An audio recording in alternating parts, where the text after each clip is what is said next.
My name's Allen Vandever. Today we're going to be working on the fourth painting of my Childhood Fractured series.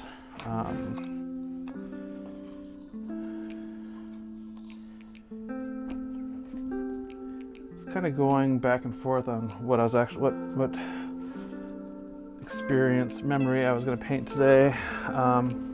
This is kind of the color of my living room in the house I was at, that I lived in. So I was thinking about painting something there, but that's not what I want to do today. So I'll probably end up changing the background colors a lot. I am going to paint today the worst day of my life.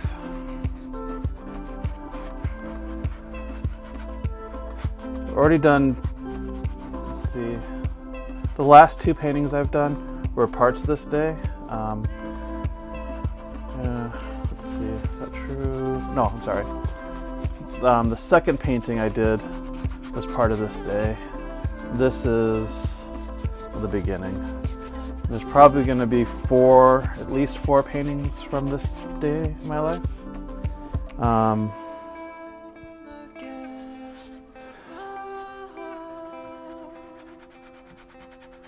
Remembering the room, kind of a greenish blue turquoise color. In the room with myself was my babysitter,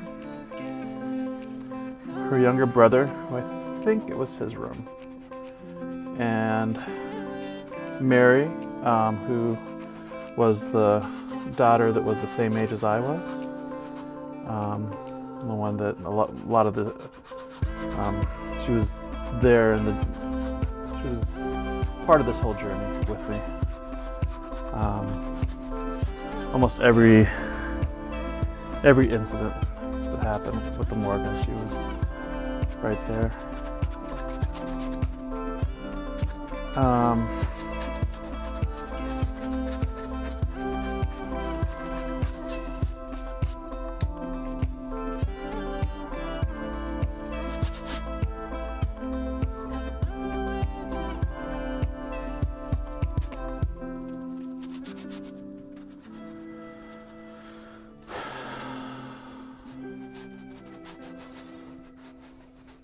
Right now I'm just going to work on painting the background and remembering.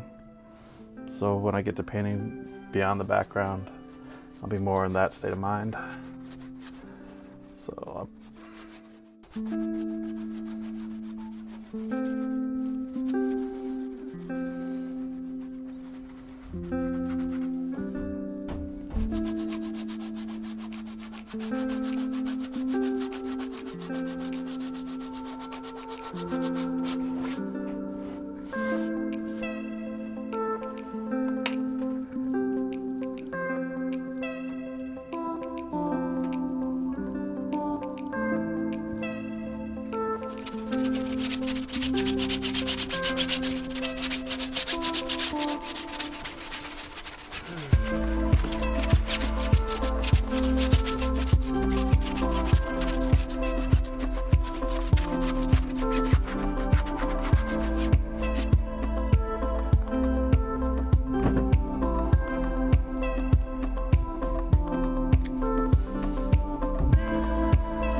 up until today, all the abuse that had happened to me was the eldest daughter of the Morgans, who was my babysitter.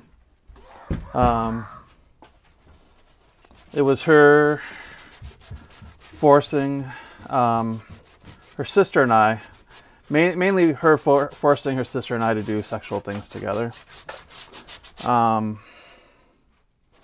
A lot of times we didn't want to do them, so she would like do things like put us up in a closet on a shelf and tell us that we had to do it. She wouldn't let us down until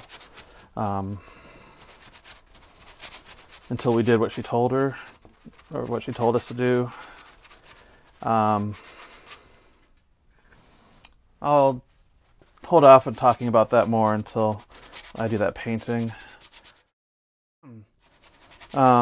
Today, memory that I'm recalling was the first time with them babysitting me that they took me to her house.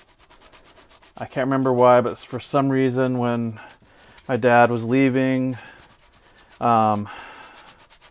she had told my dad that she was going to take me over to her house, and I wasn't paying attention, so I don't know. I just remembered that she told my dad that we had to come over here.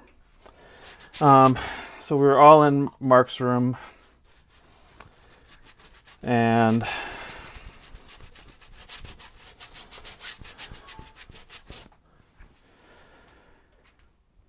the sexual play was started by more than just her now, because the kids were used to it. So it was kind of almost a natural thing for them. And it felt unnatural for me, but because everyone else did it, I was joining in on it. Mainly just observing, because it wasn't natural for me.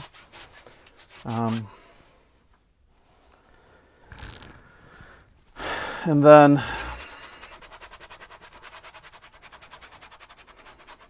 I don't know how long we were in there, for a while. It was weird because it's kind of like similar memories of me being over at friends' houses playing in their bedroom, but we were naked and touching each other. And then Mr. Morgan opened the door. And first time in my life, I saw a monster. He was furious at his daughter, at us. He was yelling at his daughter. Not that she was doing something bad, but that I was involved, and that he had told her not to do this with other kids because parents wouldn't understand, and they'd get in trouble.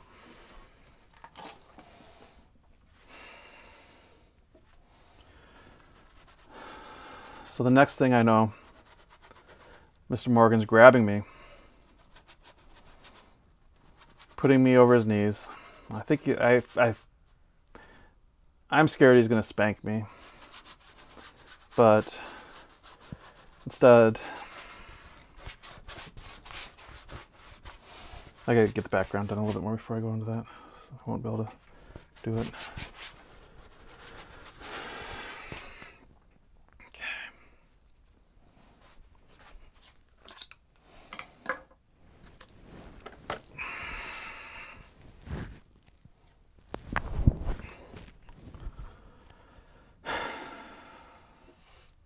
Was this the first time you ever saw Mr. Morgan?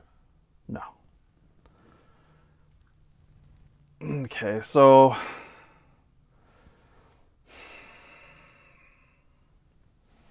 I'm going to use a little artistic freedom here. Everything else was exactly what I saw, but all I could see at this point was darkness, pretty much. Like I think I was on the bed. When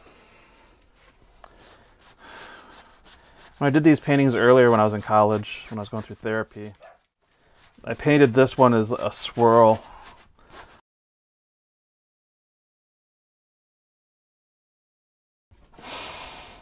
Next thing, I felt a sharp pain.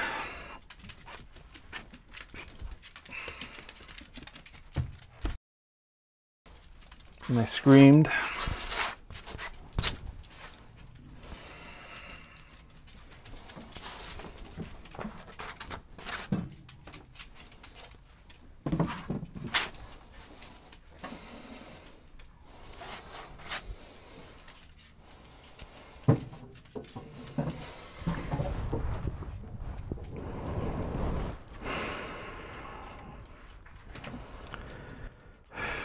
Derek and I have talked a lot about how when I get stressed, or not anymore, but when I got stressed in the past, I would black out.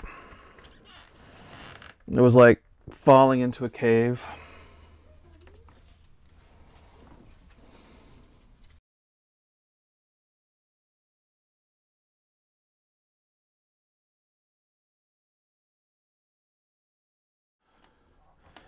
This cave started off like I was falling backwards into myself. Reality was in front of me, but it kept on getting smaller and smaller.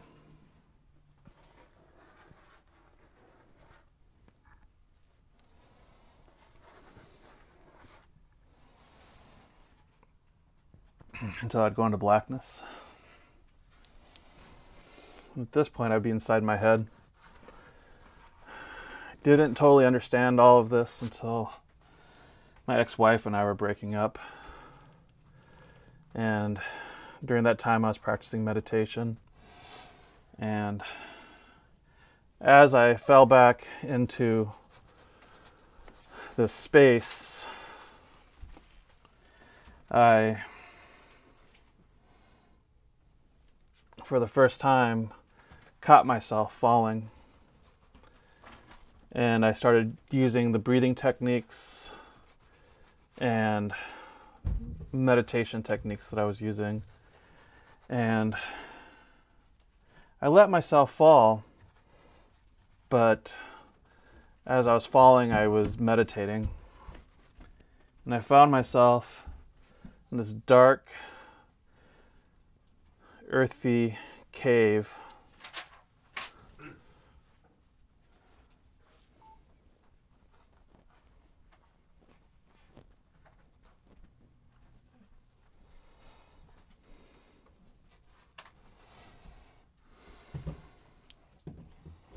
And in this cave, it was damp, wet. I saw a child. This child was me from this incident. This moment, there was part of me that was fractured.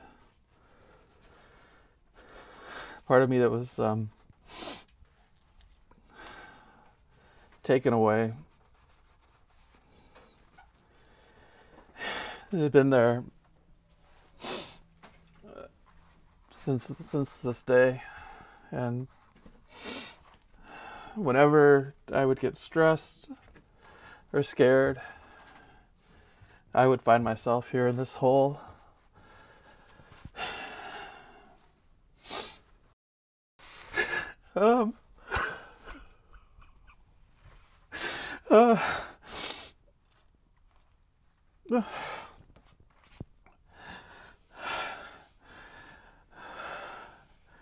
As an adult, I was able to comfort this child, hold him in my arms, tell him that he was safe now, he could come out. And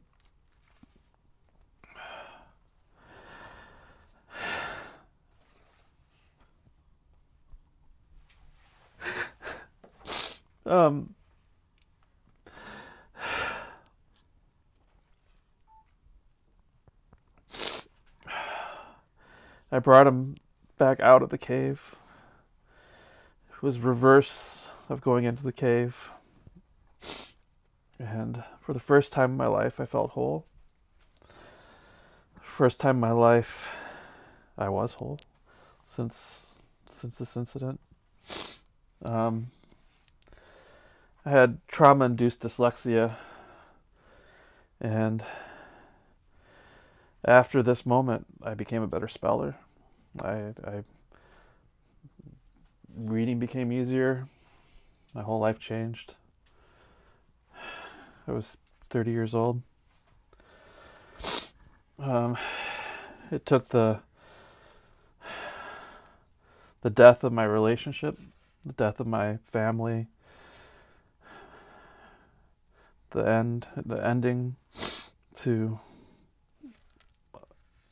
create a second trauma that brought me back to this space, this moment.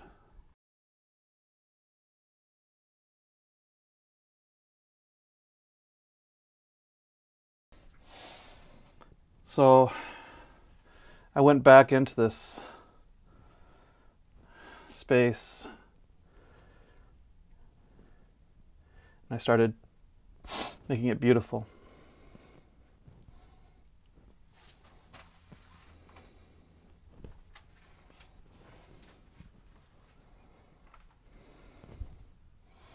Started tearing windows, tearing the walls down, creating windows for light to come in.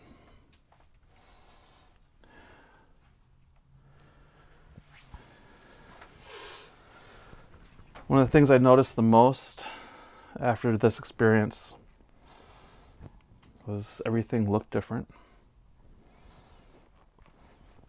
It was literally like I was looking at the world with fresh eyes. Not the abuse, but the finding myself again.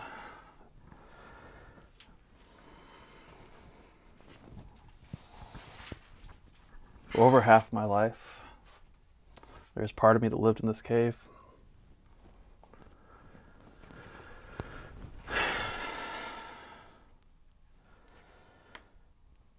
Recently, there's been a lot in the news about rape and sexual abusers, and basically people getting off or sending very short sentences for child abuse or raping someone.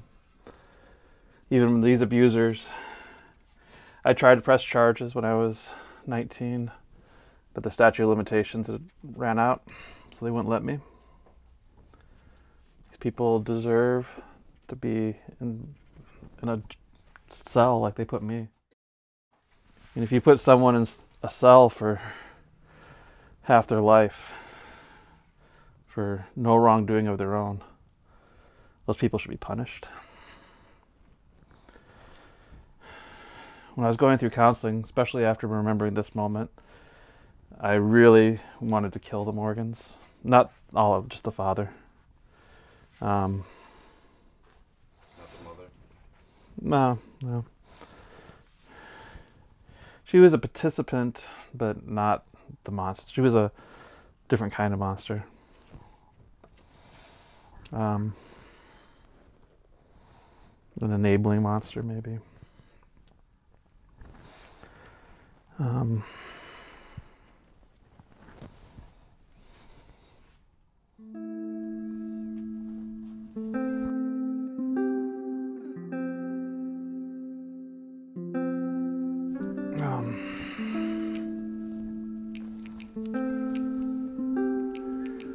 This was the painting that I was the least sure of what to do. Mainly because there was not much of a visual memory of it. Because of my face being in the blankets. But I think this kind of captures the feeling, for me at least.